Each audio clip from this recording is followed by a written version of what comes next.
Well, alright, so Brett Kavanaugh finally got confirmed to the Supreme Court here. And this was just a crazy, crazy process here. And it just shows you how divided our political system is and the lengths people will go at to get their political viewpoints across. You know, like the Democrats did not win in 2016, so therefore the Republicans are going to implement more of their policies. That's just how it works. If the Democrats would have won, they would have been able to appoint Supreme Court justices. But they want to obstruct. They want to vote against everything the Republicans do. They don't want to compromise. Because you know if Brett Kavanaugh wouldn't have got in and another Supreme Court justice would not have gotten in before the midterms and the Republicans and the Democrats took back the Senate, you know for damn sure there would not have been another Supreme Court justice nominated until the Democrats, until at least 2020, because the Democrats would just keep voting no. But if you compare that back to like 20 or 30 years ago, when the Supreme Court justices would typically get 90% of the Senate vote, again, it's just crazy the world we live in now. And this isn't really about the sexual assault allegations either, because we all know that like pretty much every Democrat was going to vote against Kavanaugh before these allegations even came out. And the one Democrat that did vote for Kavanaugh, Manchin, he's a senator in West Virginia, which is like almost all Republican. So that just shows you, again, how these senators play politics. They don't actually vote, yes or no on this guy, because of what they think. They voted to score political points with their constituents. That's what Manchin did from West Virginia. Was it just a coincidence that the guy who voted for Kavanaugh is a Democrat who lives in a heavily Republican state? And these Democrats still obviously don't believe in innocent until proven guilty. They'll just tell you, I don't know how many times I've heard this over the past few weeks. Well, this is not a trial. This isn't a court of law. So innocent until proven guilty does not apply, apparently. That's what they say. It's not the courts. This isn't a trial. That's true. It's not a trial.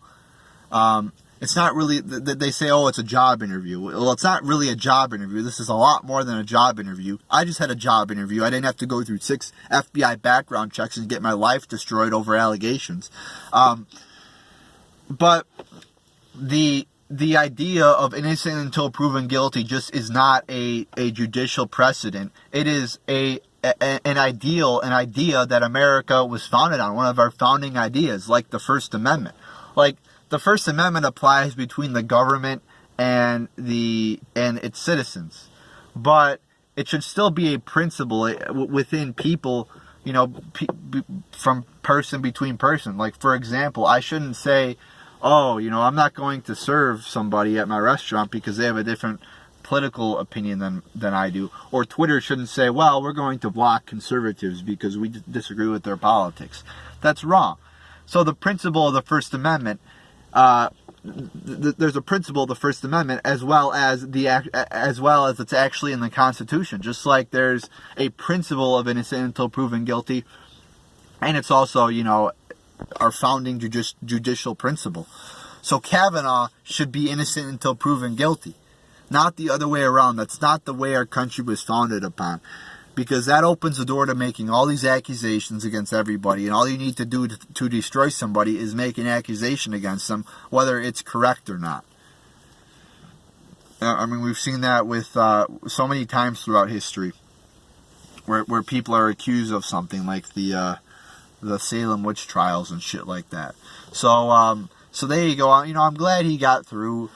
And I'm not even that big of a Kavanaugh supporter. I mean, he's a moderate after all. He's not even that hardcore of a conservative. He's like a George Bush Republican almost. He's a lot more moderate than Gorsuch. So it's not like I'm overly thrilled with this nomination, but like I said, I try to call things as I see it. I've defended Democrats before, and I've defended Republicans, and I've defended people in between. I've defended Bill Maher of all people on my channel before, so I try to be unbiased, and I'm not like a huge fan of this guy, but I think it's a shame that they're destroying him over allegations. Did it happen? Who the fuck knows? That's the thing. Who knows if it happened or not? It could have happened.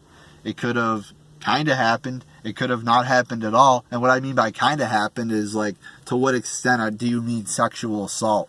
You know, did he reach out and grab a boob, or did he actually, you know, did everything that this woman said he did? Or did somebody else do this thing to her? You know, nobody knows for sure what happened. But when nobody knows for sure what happened, you're innocent until proven guilty, so therefore you're innocent. And that's how our country works. So there you go, people. There's my thoughts on that.